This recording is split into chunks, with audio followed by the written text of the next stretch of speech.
This question is in reference to another question where a young lady was asking, how do you know when it's God's timing? That's when you're in your divine separation from your spouse or your God ordained partner, as far as maybe you haven't gotten married yet. So when I say partner, I'm still referring to man and woman. But you will know when it's God's timing, because although God does surprise us, God still prepares us. But when it is time for their return and it is God that is sending them back, he begins to prepare your heart in a way that you have wisdom, you have healing, you have forgiveness. There's no bitterness, there's no more resentment. Your heart is not hardened toward the offense of what happened. You've allowed God to do that inner work in you, and sometimes he'll even start to tell you things like, get yourself together, like start pampering yourself, start doing your skincare, fix your hair up, start getting your nails done again. Little things like that is preparation for their return. So when they do come back, you're ready. You have forgiven. You're not going to misuse or abuse this time or this reconciliation that the Lord is doing. Whenever you're awaiting their return, how do I put this, Holy Spirit? It will always still be a project. They will never come back fully healed or fully whole. It's still a project. And the reason it's a project, because if the Lord gave it to you completely finished, we wouldn't need him. He is getting us out of that self-sufficient, I can do this, I can fix this, I can keep this, I don't need to seek the Lord anymore for this. So let me give it back to you better than it was, but it'll be a project between the two of you. You no longer bicker like you used to. You no longer bump heads like you used to. It's a work in progress. And he'll give you the strategies for that. He'll give you the instructions for that. He gives you the grace and the strength for that. But if you have not dealt with your inner work, I will say this.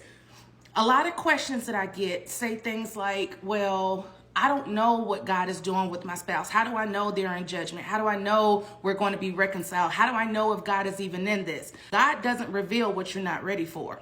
So if you have not allowed the Lord to deal with you, he withholds, he almost blinds you from seeing further ahead. He doesn't give you that insight. He doesn't give you that provision. He doesn't give you that knowing. He doesn't do that because you're not ready for it yet. It's like, I'm not going to tell you what I'm doing. I'm not going to tell you what they're going through. I'm not going to tell you even their season or what's up next, because I still got to work in you. I still got to cut some things off of you. I still got to deal with your heart. But we get impatient in that process, and we get up off the potter's wheel, and we want our next set of instructions, and we weren't ready yet. And God is like, stay on the potter's wheel. Let me form you. Let me mold you. Let me equip you. Let me prepare you. It won't catch you off guard because he's prepared you for it. If he hasn't taken you through that season of preparation, of ready for their return, welcoming them back with open arms, ready to embrace them, ready to start the next level, ready to start the next chapter, then it's not your time for that yet. If he brings you two back together, but you're still living in a season from before when the offense happened, you're going to sabotage the very thing that he finally brought back together. Sometimes even that is a season. Just because he says it's time for their return doesn't mean they're coming home today or coming home tomorrow. It could mean, let me prepare you for their return. Let me prepare your heart. Get your Esther treatment ready for your beauty treatments like Esther did.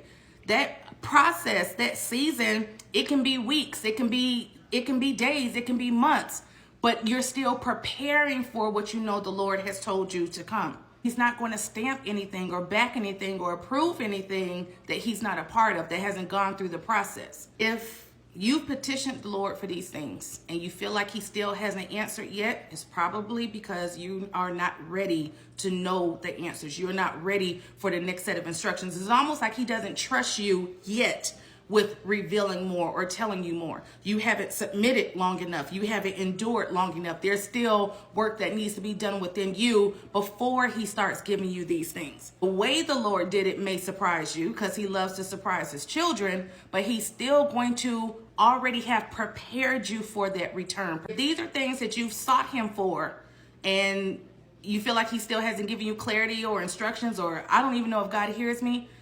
your prayers don't fall on deaf ears. God hears everything, but there may be a reason he's choosing not to speak to you, choosing not to address it, choosing not to reveal more about it. When that's the case, I always know that's an indication for me that I still need to sit in it. I still need to endure longer. I still need to wait. We start getting impatient.